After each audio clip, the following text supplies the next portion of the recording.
दोस्तों, कहते हैं कि दुनिया में कुछ मुफ्त नहीं आता। एक सांस भी तब आती है जब एक सांस छोड़ी जाती है। मगर क्या हो जब सांस लेने में ही दिक्कत हो? क्या हो जब सांस लेने के लिए एक मामूली से इनहेलर पर निर्भर रहना पड़े? परेशानी तो होगी ही, मगर जब हम आपके साथ हैं तो फिर किस बात का गम है? जी हाँ दोस्तों, हम बात कर रहे हैं दमा रोग यानी अस्थमा की। और हर वर्ष 2 मई को ग्लोबल इनिशिएटिव फॉर अस्थमा द्वारा वर्ल्ड अस्थमा डे मनाया जाता है। इसी सोच के साथ जनता तक दमा जैसी बीमारी से बचने के लिए ये संदेश पहुंचाया जाए, वर्ल्ड अस्थमा डे की शुरुआत हुई।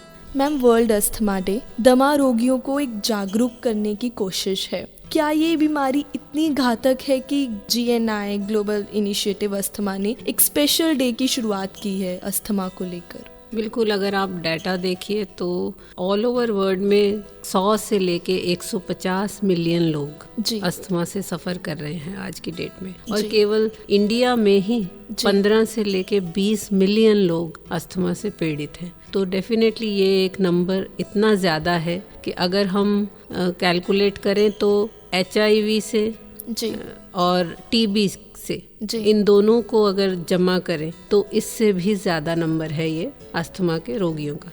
इसीलिए इसके बारे में पब्लिक को अवेयर करने के लिए, जागरूक करने के लिए अस्थमा डे मनाया जाता है जी, ताकि इस घातक बीमारी से, जो कि प्रिवेंटेबल है जी, जो कि कंट्रोल की जा सकती है, उसके बारे में लोगों को सही जानकारी दी जाए जी। इसीलिए अस्थमा डे मनाया जाए। तो ये बहुत ही आश्चर्यचकित बात है कि HIV और TB के मरीजों को अगर हम जमा कर दें तो हमारे पास अस्थमा के मरीजों का नंबर आएगा। हाँ, उससे भी ज्यादा, उससे भी ज्यादा। हाँ। तो इतनी घातक है ये बीमारी और इतने लोग इस बीमारी से परेशान हैं या निजात पाने की कोशिश कर रहे हैं। हर साल करीबन 1,80,000 लोग इस बीमारी से मर जाते हैं। 1,80,000 मौतें जो सिर्फ अस्थमा की वजह से हो जाती हैं। तो डेफिनेटली ये कंसर्न की बात है जी, कि इस बीमारी को, क्योंकि ये रोका भी जा सकता है, इसीलिए लोगों को इसके बारे में जानकारी देना बहुत जरूरी है। तो इस लिहाज से देखा जाए वर्ल्ड अस्थमा डे, उसकी काफी ज्यादा इम्पोर्टेंस है,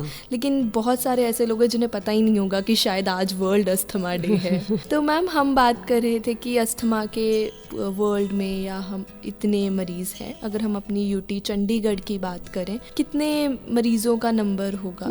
ऐसा डाटा तो अवेलेबल नहीं है, एक डेफिनेट डाटा, पर चंडीगढ़ माना गया है कि इंडिया में जिन शहरों में ज़्यादा पोल्यूशन है या ज़्यादा एलर्जेंस हैं, चंडीगढ़ उनमें से एक है। तो चंडीगढ़ में एलर्जी के, अस्थमा के पेशेंट्स बहुत ज़्यादा है जी। डेफिनेट डाटा तो अवेलेबल नहीं है जी। तो ये समझा जाए कि बढ़ता पॉल्यूशन एक बहुत मेजर रीज़न है अस्थमा का। बिल्कुल, पॉल्यूशन मेन फैक्टर है जी, जिस वजह से, क्योंकि अस्थमा अगर आप जाने तो क्या है, अस्थमा क्या है, हमारे सांस के रेस्पिरेटरी सिस्टम की इन्फ्लेमेशन हो जाने की वजह से वो उसका रास्ता तंग हो जाता है। बिल्कुल, जिस वजह से प्रॉपर एयर है, जो ऑक्सीजन है आउटर एनवायरनमेंट से, प्रॉपर लंग्स में नहीं जा पाती, जिससे कि ब्लड में ऑक्सीजन का लेवल कम हो जाता है। तो हमारे टिश्यूज़ को, हमारे अंगों को ऑक्सीजन की पूरी सप्लाई नहीं होती जी। तो डेफिनेटली जब बाहर की हवा में पॉल्यूशन होगा, मीन्स कि उसमें दूसरी गैसेस, ऑक्सीजन के कंपैरेटिवली दूसरी गैसेस ज़्यादा होंगी, जो कि हमारे लिए नुकसानदायक है। और जब हम सांस लेंगे वो अंदर जाएंगी तो और भी इन्फ्लेमेशन कॉज करेंगी। ऑलरेडी जो पेशेंट्स सफ़र करते हैं अस्थमा से, उनका तो और भी ज़्यादा बुरा हाल होता है पॉल्यूशन की वजह से। तो पॉल्यूशन एक मेन कारण है जो कि इन्फ्लेमेशन करता है हमारे रेस्पिरेटरी पैसेज की। अन्य भी कई कारण होते हैं, पर मेन जो कंट्रीब्यूटिंग फैक्टर है अस्थमा में वो पॉल्यूशन है। तो इंक्रीजिंग पॉल्यूशन एक बहुत मेजर रीज़न है अस्थमा का। तो पॉल्यूशन के अलावा मैम और कौन से ऐसी चीज़ें हैं जो इस चीज़ को और बढ़ावा देती हैं? हेरिडिटरी भी एक फैक्टर है। अगर आपके परिवार में अस्थमा की हिस्ट्री है जी, आपके दादा दादी में, आपके पेरेंट्स में अस्थमा रहा है, तो बच्चों में भी टेंडेंसी होती है कि अस्थमा के लक्षण आए, वो ज़्यादा प्रोन होते हैं। थोड़ा सा भी कोई एलर्जन आया जी, तो वो अस्थमा के सिम्टम्स उनमें आ जाते हैं। मेनली तो अस्थमा एक एलर्जिक डिसऑर्डर है। एलर्जिक डिसऑर्डर, हाँ, पर कई बार बिना एलर्जी के भी होता है जी यानी जैसे खांसी, जुकाम, नज़ला हुआ, फ्लू आया जी निमोनिया हुआ जी। तो ये इन्फेक्शंस जब आती हैं तो ये भी ट्रिगर कर सकती हैं रेस्पिरेटरी पैसेज को नैरो करने में, जिससे प्रॉपर रेस्पिरेशन नहीं होती, तो वो भी अस्थमा के लक्षण पैदा करती हैं। ऐसे ही कुछ दवाइयाँ हैं जैसे एस्पिरिन है जी एस्पिरिन से भी कई लोगों को अस्थमा जैसे लक्षण इंड्यूस हो जाते हैं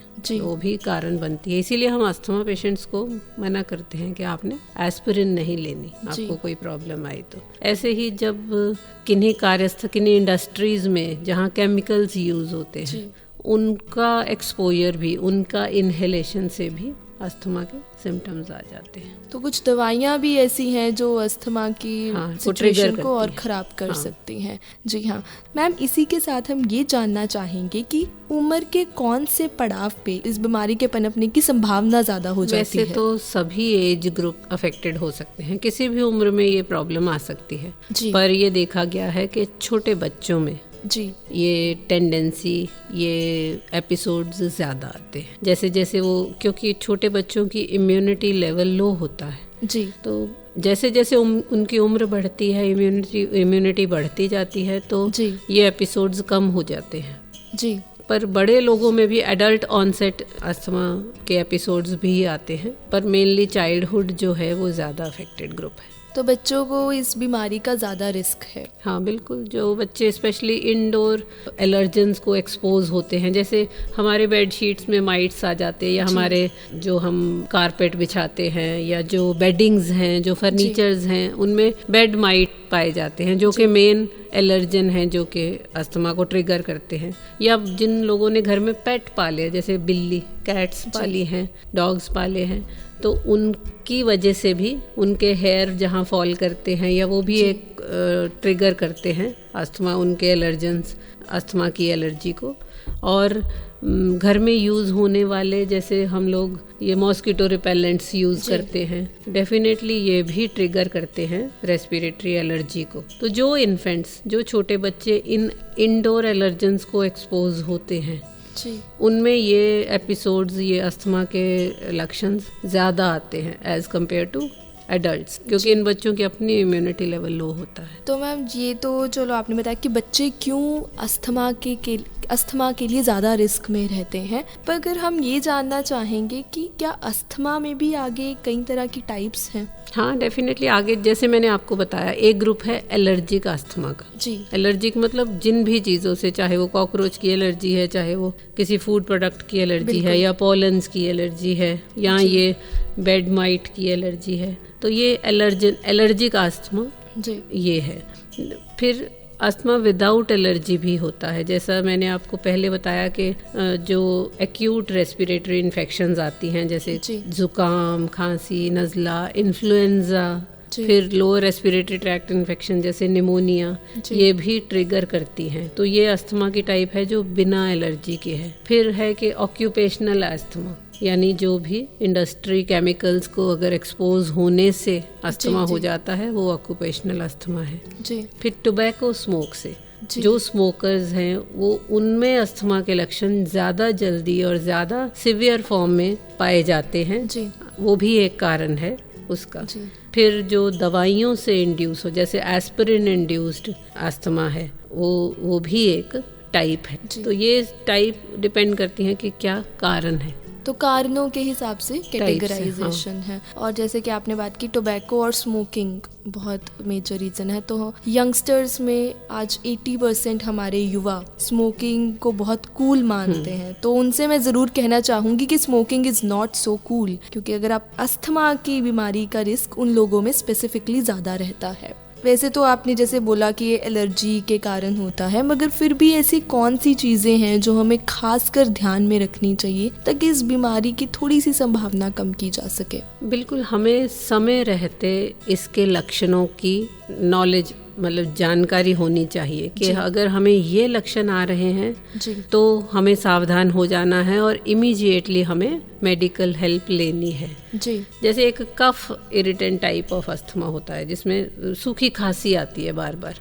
सूखी खांसी आते आते थोड़ा सा सांस चढ़ने लगता है, तो या फिर सांस में सीटीसी बजने लगती है, वीजिंग, जिसे हम वीजिंग कहते हैं, या थोड़ी एक्सरसाइज करने से, एक्सरसाइज इंड्यूस्ड अस्थमा जिसे कहते हैं, जैसे सीढ़ियाँ चढ़ने से सांस चढ़ने लगा, या थोड़ा भाग लिए, थोड़ा ब्रिस्क वॉक कर ली तो सांस चढ़ने लगा। तो इन सब लक्षणों को हमें शुरुआत में ही हम नोटिस कर लेते हैं और मेडिकल हेल्प लेते हैं, डॉक्टर से सलाह लेते हैं और रूल आउट करते हैं कि हमें ये सब अस्थमा के लक्षण है या किसी अन्य बीमारी से संबंधित है, और सही जो भी वो मेडिकेशन देते हैं सही तरीके से उसका इस्तेमाल करते हैं, तो डेफिनेटली हम इसे समय पे रोक सकते हैं, कंट्रोल कर सकते हैं, बिगड़ने से बचा सकते हैं। और मैम, ये अस्थमा अटैक्स कितने फ्रीक्वेंटली होते हैं? ये डिपेंड करता है पेशेंट टू पेशेंट, और साथ में ये डिपेंड करता है कि किस वजह से है, कितना विरुलेंट इन्फेक्शन है। सपोज एलर्जी की वजह से अस्थमा है तो पेशेंट की कैसी इम्यूनिटी है, उसकी कैसी फैमिली हिस्ट्री रही है, उसका लाइफस्टाइल कैसे है। बिल्कुल, लाइफस्टाइल भी बहुत मैटर करता है कि अगर आपका हेल्दी लाइफस्टाइल है, आप रेगुलर एक्सरसाइज करते हो, आपके लंग्स की कैपेसिटी अच्छी है, तो डेफिनेटली थोड़े बहुत ट्रिगर फैक्टर्स तो आपकी बॉडी खुद ही कंट्रोल कर लेती है। तो इसलिए एपिसोड्स कोई डेफिनेट नहीं होते कि इतने समय पर एपिसोड आएगा, पर ये ज़रूर देखा गया है कि सीजनल वेरिएशन होती है इस बीमारी की।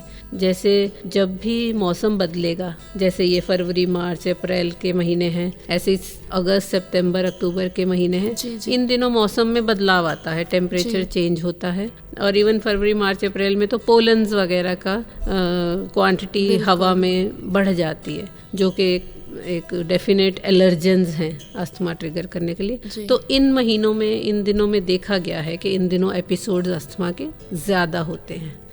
बाकी जो एपिसोड्स की फ्रीक्वेंसी है वो वेरी करती है पर्सन टू पर्सन। तो मौसम में बदलाव भी इस चीज का एक कारण है कि अस्थमा अटैक्स कितनी फ्रीक्वेंटली आते हैं, जिनसे हम ये जानना चाहेंगे कि अस्थमा का ट्रीटमेंट है भी है या नहीं, मतलब ये क्योरेबल डिजीज है भी है या नहीं। हाँ, अस्थमा हम जनरल टर्म्स में कहते हैं कि ये क्योरेबल नहीं है, इसे कंट्रोल किया जा सकता है, क्योंकि इसके एपिसोड्स बार बार आने की टेंडेंसी रहती है पेशेंट में। तो प्रॉपर मेडिकेशन से, प्रॉपर लाइफस्टाइल वेरिएशन से हम इसे कंट्रोल कर सकते हैं, पर जड़ से नहीं निकाल सकते, क्योंकि ये कहीं ना कहीं बॉडी की इम्यूनिटी पे डिपेंड करता है, उसकी बीमारी से लड़ने की ताकत पे। इसे हम एटोपी भी कहते हैं, यानी इसका कारण इनहेरेंट है। तो इसीलिए इसे क्योर करना, कहना बहुत मुश्किल है। हाँ, कंट्रोल हो सकता है प्रॉपरली विद मेडिसिन। तो हम ये कह सकते हैं कि इस बीमारी से